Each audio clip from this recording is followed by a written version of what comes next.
For the past 5 months, George Beecher had found himself deeply integral to an archaeological expedition in Luxor, the site of the ancient city of Thebes.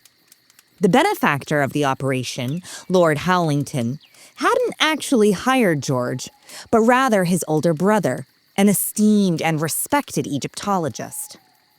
George had taken up the post as lead archaeologist after his brother had died unexpectedly of a fatal case of malaria the previous spring. His brother had been a true professional. He had studied under the renowned Gaston Maspero and was known for his excellent translations and his attention to detail. George had accompanied him on a few of his expeditions, but while his brother spent his days digging, translating, and mapping, George had been exploring the area, shopping in the bazaars, and taking tea at the Winter Palace Hotel. He was totally unsuited to replace his brother. But he was there, the job paid well, and Lord Howlington was no Maspero. He didn't know the difference between a canopic jar and a water jug. George was newly married, and Howlington was paying top dollar to fund his Egyptian adventures. George was happy to masquerade as an expert and broker deals for antiquities and excavation plots. He was only going to keep up the charade for a little while, just long enough to secure a healthy little nest egg for his new family. By studying his late brother's notes and records, he suggested a plot that had yet to be investigated. It was tucked away in the corner of the Valley of the Kings and had been conveniently marked with a skull and crossbones. Obviously, his brother thought that it must have been a tomb. George himself, of course, took the credit for the inspired location. And as shovels broke into the dusky bronze earth, he watched on nervously as Howlington rubbed his hands together, greedily praying for treasure. Days passed. The shoveling persisted. Winding trenches scarred the camel-colored countryside. Day after day, the villagers digged and digged, the skin on their hands raw, split, filled with sand, splinters, and pus. Sweat poured over every brow as their spirits became weak, deflated, and dispirited. In the tea room of the Winter Palace, Lord Howlington summoned a now nervous George. His gamble had yet to pay off. It was clear to George that his sham was beginning to unravel. "Beecher!" roared Howlington. "This dig is becoming a costly disaster. We have found nothing. Not a bead, not a jar, not one piece of pottery, not even a mummified pet. Are you positive this is the correct location?" "Well, according to the maps, I suspect..." No more suspects. No more predicting or promising. You have 1 more week to find something, or you'll be heading back to London disgraced and unemployed. George scurried away from the scene, tail between his legs. The next day, he rose early and headed to the dig site ready to work. Shovel in hand, he began digging before the workers arrived. And he was the last one to leave as the moon rose high into the sky. The next day, he battled sand and flies as he chiseled through the sun-baked earth. For the first time in his life, he was working endlessly, tirelessly, and ferociously. On the eve of the final day, he pushed the team to extreme limits. As midnight came, most of the workers melted away into the darkness, leaving only George and a few loyalists behind. George was unaware of the exodus as he continued to dig with an unceasing energy. As though under a spell, he pushed on, pulverizing the solid sandstone around him. As the sun began to transform the velvet black sky into a pale wash of turquoise, George's shovel hit an unyielding patch of earth. He dropped the instrument and began to paw with his hands. A local worker came to his side, spade in hand, as the two worked together to reveal a door. There, 8 feet under the earth, stood an ominous opening. George froze, dumbfounded. He had done it. He had found something. As he began to pry the wooden slats bolted across the opening, the hand of his fellow excavator gripped his forearm. "Do not go in there," the fellow warned. What do you mean? George replied. The man pointed a dusty finger at a series of hieroglyphics scrawled across the top of the door. "It's a warning. No one should pass into this tomb unless they too want to be sealed within it." Hogwash. Come, man. We found this tomb. It's ours to explore and to learn from. Besides, if we don't go in there and collect and categorize the treasures, that vulture Howard Carter will come along and snatch it up. He's desperate for a find. But the local gentleman shook his head, dropped his spade, and retreated from the excavation site. George, however, was unperturbed. He tore loose the wooden slats securing the tomb, lit a candle, and journeyed into the antechamber. The close, dank space was filled with marvelous treasures. Statues plated in gold, furniture fit for kings, chests, chairs, and thousands of figurines filled the tight space. Sitting atop a fine cedar chest was a glistening lampas amulet, shimmering in the faint candlelight. George picked it up, surveyed it with a greedy eye, and popped it in his pocket. A lovely treat for his dear wife at home. It wasn't long until the dig site was filled with workers there to shut down the operation. Lord Howlington himself arrived to unceremoniously fire George. Yet what he found was an exhausted man covered in a heavy layer of dust and dirt, shipping out a trove of artifacts from the dark pit. Howlington was amazed, delighted, and positively ecstatic. George was passing out the riches to the workers in a sort of conveyor belt fashion. As he stood in the antechamber, out came clothing, toys, chariots, and thrones. Once the chamber was emptied, George went to exit the tomb, ready for a rest, a cold drink, and a congratulations from Howlington. This was a true "I told you so" moment. Yet as he tried to exit, his foot was unable to pass over the threshold. As though locked in by invisible bricks, he found himself stuck in the space. Howlington instructed the workers to get him out, but the locals refused to enter. They tried to pass water and food to George, but the doorway was sealed up by an invisible force field. George, panic-stricken and frantic, began hurling his entire body at the doorway. With violent crashes, he was sent backwards into the dark recesses of the pit. He began to cry, wail, and howl like an injured animal. Howlington, full of dismay and confusion, ordered the workers to help. But all the men and children were fleeing the scene, running for the hills, leaving only the Europeans on site. After hours of frenetically struggling with the unseen force securing the passageway, George fell to his knees. His eyes were empty and his soul was deflated. He held his head in his hands and silently wept. It was clear to him that he was never leaving the tomb. As he sat in a crumbled mess on the floor, he heard a soft slithering sound emitting from the back of the chamber. He turned to see a legion of serpents rising from the dark, the crested chests of cobras, the beady eyes of the saw-scaled viper, the syrupy hissing of the horned viper, and the terrible, rhythmic vibrations of rattlesnakes filled the air. No one saw what happened next, but they all heard it.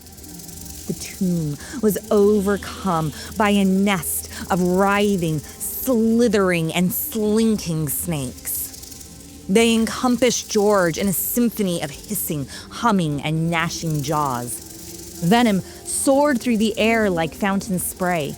Cobras coiled around George in a twisting, hypnotic dance. Vipers spit and bit as rattlesnakes provided a deadly soundtrack. George did cry out, but only briefly. It wasn't long before the whole ghastly scene subsided, leaving an empty, silent chamber. No George in sight. Just one small, glittering, midnight blue scarab amulet sparkling on the sandy floor.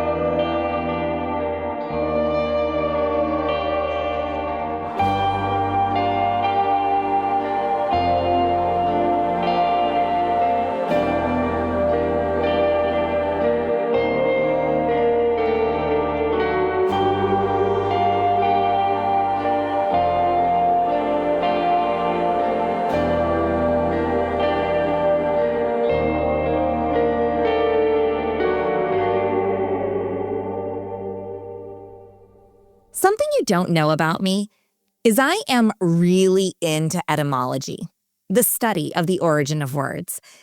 I don't just like to look up definitions, but rather dive into the word's history, the purpose, and its necessity. A word that is gathering more and more meaning for me recently is patron.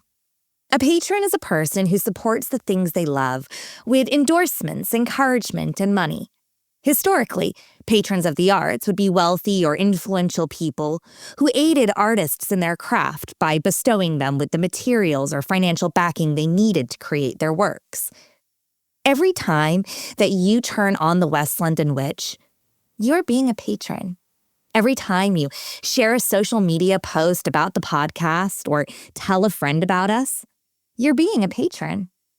Every time you like, comment, or subscribe to our YouTube channel, that is an act of a patron. That support, love, and endorsement does wonders for our show and continues to grow our audience.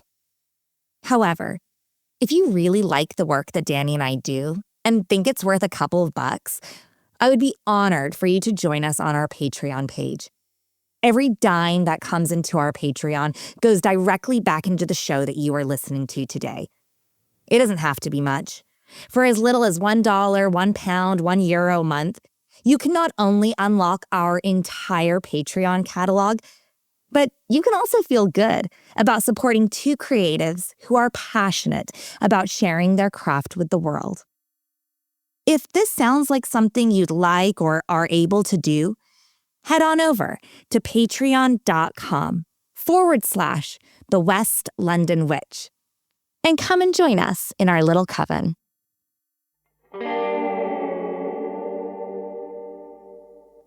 Hello and welcome to episode 83 of The West London Witch, a podcast where we share stories about those moments where we find ourselves very much not alone. While working on this podcast for the past 5 seasons, I have made some wonderful friends in the paranormal space. Today, a longtime friend of the show, Mike of the Paranormal Roadtrippers, is here to share with us a collection of stories that inadvertently all coalesced around a central theme: respect. Longtime listeners of the show will know Mike from episode 36, The Haunted Doll Collection, and his cameo appearance in episode 52, Cult Collectibles. Mike is the lead investigator of the Paranormal Roadtrippers, an investigation group based out of British Columbia, Canada. They make documentaries of their work as they investigate hauntings, folklore, history, and haunted objects.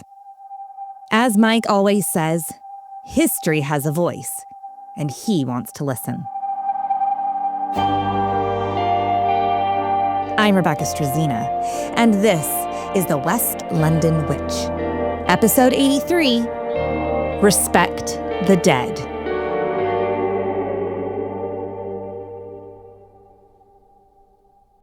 I'm super happy to be back on your show. I love being on your show. It's in my top 3 favorite podcasts, to be honest. And I've been thrilled. I've been stacking up some stories for you. And I know you and I are pet lovers. And I did release a new documentary of Pets of the Downtown East Side. It's on Downtown East Side, Vancouver. In addition to being a paranormal investigator, Mike also works as an animal services officer in Vancouver. He works day in and day out to protect animals by educating and training pet owners, investigating complaints or evidence of animal abuse, neglect, or unscrupulous breeders, and of course, rescuing animals from a variety of different circumstances. It's a job that takes a lot of love, heart, and strength. Doing my job as an animal services officer, I investigate animal cruelty, I investigate dangerous animals, I investigate livestock, but I also see a lot of death, probably more than most people you see on the street walking around. I've seen too much that I like to think about in 21 years of my job. However, that being said, being in the paranormal, you see some weird things.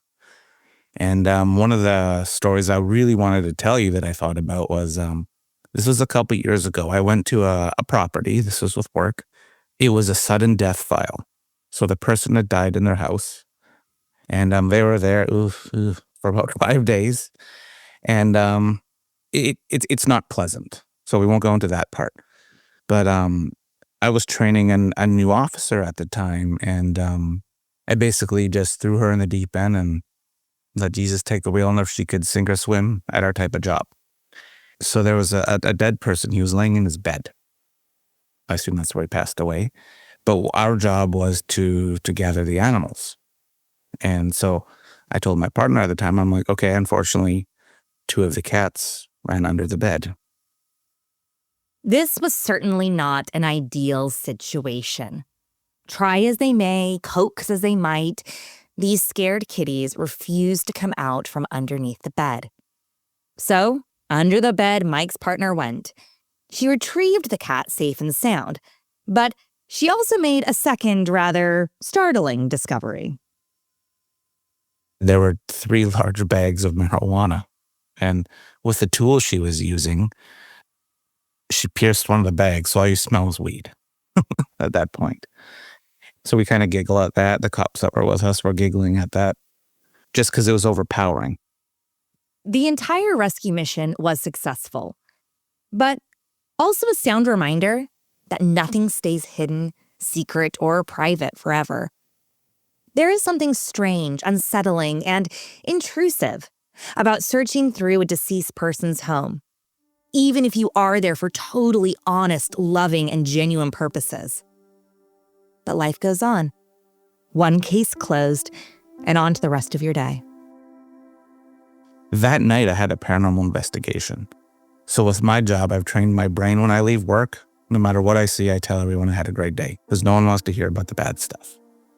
And I get to this investigation where they were waiting for me, and the medium comes outside, and he goes, "Mike, who'd you bring with you today?" And I'm like, "No one." I look back at my truck, and he's like, no, there's a man with you. And he's really upset. "Did you steal something today?" I'm like, "Dude, you know what I do for work. I don't steal." He's like, "No, he said you ransacked his house and you walked through there and you just took stuff and left." Then I kind of, like, the hairs on the back of my neck stand up. I'm like, oh God. Then I was like, all right, can you tell me what this person looked like? And no word of a lie, this medium, he described the dead guy to a T. What he was wearing, what his face looked like, the color of his hair. And he said, "Mike, this guy's with you. I don't know how we're going to get him off you." And so he had to do some sort of ceremony. He's indigenous, so he did some ceremony with some sage and sweetgrass, and finally got the spirit linked off of me, and explained to the spirit that what I was doing was helping his animals, since he is no longer on the planet, technically. In all the years that I have collected stories and researched the paranormal, I have never heard a story like this. I cannot imagine how terrifying it would have been for the man who did not realize that he had passed. To have the cops, coroners, and animal welfare officers traipsing through his home, uncovering his secrets, and stealing his animals. And heartbreakingly, he chose to follow Mike, the man who took his babies away. Listening to that story, I had never related to a dead person so much. If someone took my Nala Rose away, I would go after them with a vengeance and a fury that would absolutely cripple them. And then imagine finding out it's not just your pet that's been lost, but rather your entire life. He was really upset because he didn't understand. From what I've talked to with people in the field or like spiritual people that deal with people crossing over, a lot of times they don't know that they've passed away right away. There's that wives' tale of our spirits when we die wander around for 7 days saying goodbye or coming to terms with dying and then cross over. Well, that could be a theory that plays into case as well. Because I've been to enough files like this where you kind of feel the person's still there, or you can just tell they're not. This experience changed Mike's approach to these kind of call-outs. That was one of the creepiest things to ever happen to me. And now going forward, whenever I unfortunately have to go to these type of files, I always introduce myself. Like I'll do it under my breath or to myself. I'll say, hello, I'm here to help. I'm just helping out your animals while the others help you out. And that seems to work. And I find that the energy gets a lot lighter too when you do that. A lot of people are interested in that story because, well, a lot of people like pets. And it's just interesting to think about the energy lingering after we pass away. And being a paranormal investigator, that's something that I really strive to try and figure out. That's one of the reasons I do what I do with the ghost hunting. And to tie that into a non-animal related story about like respect and introducing yourself and showing spirits the courtesy of being in their space was when I was at a place called the Bailey House in 2016. The Bailey House in Merritt, British Columbia was built in 1908 and has remained primarily in its original state ever since. The information online surrounding the house and its builder, Kosam Bigney, are sketchy to say the least. I struggle to find many primary resources or properly cited sources, so I actually reached out to the house itself. Sadly, to no avail. The only truly sound history I can give you is that the now historical landmark was the first major urban development in the area. The house was built in 1908 with the idea that it would bring economic development to Merritt. In around 1913, Bigney and his business partner opened a bottling company on the property. Bigney passed in the home in the 1930s, where it then came into a spot of trouble. In the late 1930s, it was purchased by a Melville Bailey, whose family and descendants owned the home until the 1990s. In 2001, the Nicola Valley Heritage Society took over the home, and it is now the town tourist and visitor center. Of course, over the years, people would have died in the home, and workers in the visitor center have reported a variety of different activity. Footsteps have been heard throughout the home. Corridors sound alive with the pacing of feet. Apparitions of a woman have been reported. She seems to be seen going up and down the stairs. Another interesting piece of activity is that the doorbell is said to be heard ringing throughout the home. Yet when staff go to the door, no one is there. The house is a local legend, and it was a bucket list investigation for Mike. Being an investigator, I by day, I sometimes will ask my questions maybe a little too direct. So I've lightened up a lot with that. And at the Bailey House, I was peppering questions like history-related questions, and then a different medium that was with us at the time was like, Mike, I don't think the person likes asking these questions. I wasn't asking anything out of line, but maybe I was just going a little too rapid fire. And all of a sudden, I felt a ghostly hand choke my throat. And I couldn't get it off me, and then it squeezed, and then just let go. And again, that plays into the respect and introducing yourself when you go to people's properties. So it's kind of something I do with work and with paranormal investigating.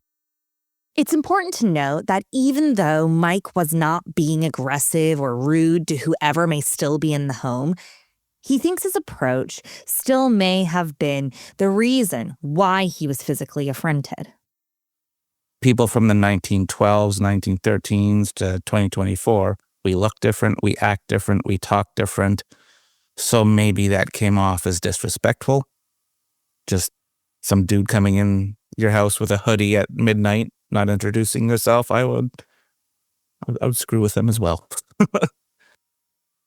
Mike is very thoughtful, reasonable, skeptical, and pragmatic in his approach to ghost hunting and his haunted objects collection. He doesn't scare easily and is not an alarmist, but he works in the world of the unknown. And that made me ask the question, have you ever brought anything into your house that scared you? Oh, God. Yeah, I have. I had an attachment, and it was with me for about 3 months. It made me cranky. It made me feel a little depressed or isolated. Not many people know this story. And it's something I don't talk about because it creeps the heck out of me. I was naive where I thought that I could override attachments with my beliefs and my security, because I feel safe going into places. Like I said, I'm respectful, introduce myself, and I do enough research to know who live there and not just say knock 3 times, But this was the 108-mile ranch. The 108-mile ranch in British Columbia garnered its name by being located on the 108th mile of the Caribou Wagon Road. Travelers heading to British Columbia during the Caribou Gold Rush would often stop off at 108-mile ranch to rest. The ranch was known for the 108-mile Hotel, which was renowned for its atmosphere, if you will. The hotel was flush with beautiful women, affordable drinks, and was the site of much violence and debauchery. Now it's a heritage site that includes 13 buildings from the mid-1800s. They have a thrift store, a museum, the longest barn in Canada, and an original Gold Rush post office. However, Mike headed to the 108-mile ranch to investigate the hotel. It was a hotbed of activity during the gold rush, and now is reported to be filled with mysterious sounds, uneasy feelings, and even sightings of a ghostly shadow girl and a cat. It was an old roadhouse, so a roadhouse going up the Gold Rush Trail. Things happened there. Could have been a brothel, could have been it was a stopover for cowboys. And one of the folklores was that there was a lady that lived there, but she also murdered the miners and took their gold. Agnes McVie was her name. She would bring in young ladies to, quote unquote, work for her from around the area. So we're investigating the roadhouse in which said could have happened. A lot of it's folklore. Someone did write a book on it. It's probably 60% folklore, 40% something happened to bring all that up. So I'm investigating, and the weird part of this story is we didn't go in this building for about 2 hours. Me and the previous investigator were just sitting in the car going, "Are you ready?" "No, let's just chill. It's a nice night." And then we went for a drive because we just weren't ready to investigate yet. Go get a coffee, come back. And then we just sit there, and the sunroof or the moonroof was open, and all of a sudden we heard fighting inside this one building, or like people yelling, or like, "What the hell? I have the keys. Nobody's in there." It was locked.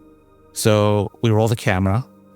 I'm like, "Okay, follow me," because now we have evidence if someone's broken into this beautiful historic location, and we could show that to the cops. That was our thought. but the door was locked, so we could hear 2 or 3 people yelling at each other inside. And we're like, oh God. So then we pop open the lock and we go inside, nothing, quiet. Looking back on it, I'm like, was something trying to make it so we're not supposed to go in there? Mike has interpreted the fighting to be a warning. Don't come into this space. A tactic to scare them off. But I see it a little differently. What if this was a lure, a ruse, a way to get them to cross into the hotel? Either way, now they were on the property, so they began their investigation. They started with a rather successful and compelling EVP and spirit box session. Mike and his fellow investigators' name were coming out through the spirit box, as were other inhabitants of the ranch that Mike could confirm did live there. And as fascinating as that was, Mike was being drawn elsewhere. It's a 2-story building. I really wanted to go upstairs, but was very apprehensive. And I always listen to my gut. I'm not gonna push it because I don't want something bad to happen, but here we are. So I just look towards the stairs. I see this thing. He was kneeling down. He looked like he had burnt skin. He was bald. He had burnt skin, yellow eyes, and he smiled at me. And all I saw were like ivory white teeth. And he just wouldn't break his eye contact or smile with me. That was the end of the investigation for Mike. He shut it down right there and then. But that was not the end of his interactions with the scalded man. That thing followed me home. And I could hear growling from my living room when I was in my bedroom. I could hear footsteps. I could see something in the corner of my bedroom with it, because I sleep with my door closed. I had old hag things happen to me, where like a lady was sitting on my chest. She looked like an old rotten witch with like missing teeth and stuff, and would shove hair down my mouth. And it was a dark time. And I didn't realize at this point that this thing had followed me home. I just thought, par for the course, just smudge your house, you'll be all right. But that didn't work. Nothing worked. Mike was spiraling, tormented by the strange activity. But he really didn't know what to do, or how bad it had actually gotten. That is, until he went to drop off a haunted doll at a medium's house.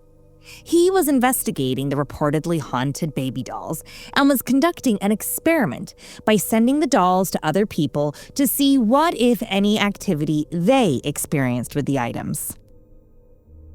I went to one of the ladies to drop the dolls off, and she's like, oh my God. I'm like, what? She's like, is that you or the dolls? Like, she's very sensitive, like she's a medium. I'm like, I don't know. Take the dolls? She's like, that's definitely you. She's like, you have something attached to you, something pretty strong.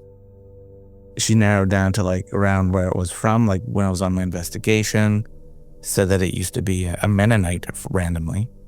And they thought they didn't like me being on their property. So they were going to show me and come to my property.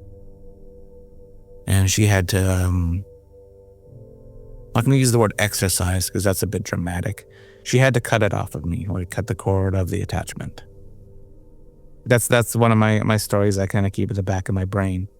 Between that and getting choked in 2015, I kind of rethought being a paranormal investigator, because it's real.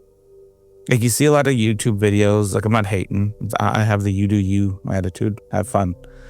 But they really flirt with disaster. Everywhere has a demon or a dark entity now, when 9.9 out of 10 times there isn't. I feel if you're an ass in the living, you're probably the same as in the dead, in the afterlife. Ghost hunting and paranormal investigating, it doesn't have a caller ID. You don't know who you're talking to. At the end of the day, people could be as strong, as protected, as good intended, but if there's something that really doesn't like you, they're gonna let you know. And that's one thing I tell a lot of new investigators is it's fun to joke around. It's fun to have fun because it is fun investigating. Let's be real. But like our common theme of today, respect. You got to be very mindful that you really don't know what you're talking to. It could pose as a innocent little Victorian girl or some dude that was a fireman one time, but you don't know. This collection of stories is really a cautionary tale. It costs nothing to be kind and respectful to the living or the dead. You will never be able to protect yourself or shield yourself fully from anyone's thoughts or feelings about you. But a little bit of respect can go a long way. Mike has been investigating for years and has learned the hard way that you do not want to inadvertently upset someone or something and have it follow you home. He treats the dead the same way he treats the living, and always proceeds with an open and understanding heart. And as humans, that's something we could all do just a little bit more of. Make sure you head on over to the Paranormal Roadtrippers page and check out all of their amazing feature-length documentaries on their YouTube channel. And don't forget to show them some love on Instagram and Facebook with a like and a follow. If you're interested in hearing some more behind-the-scenes chat between Mike and myself, head on over to the West London Witch Patreon. Mike and I discuss all things from Zach Bagans to the original Ouija boards. You don't want to miss it.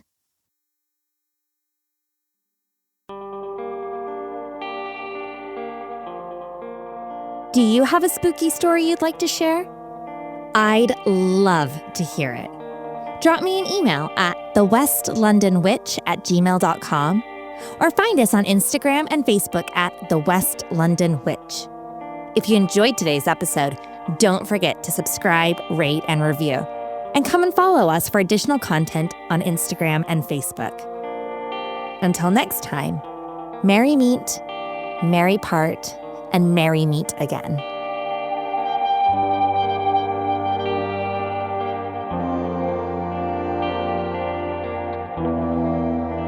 The West London Witch is created by me, Rebecca Strazina. Our sound designer and production magician is the incredible Danny Cross. Our theme music was bespokely written and performed by the wickedly talented Kyle Hall. Our cover art is the beautiful collaboration between Lizzie Wilson and Jake Bowser. Special thanks to Miss Sinead Bowers, our quality control and biggest cheerleader. And thank you to you, all of our listeners all over the world. These are your stories. Thank you for sharing them with us.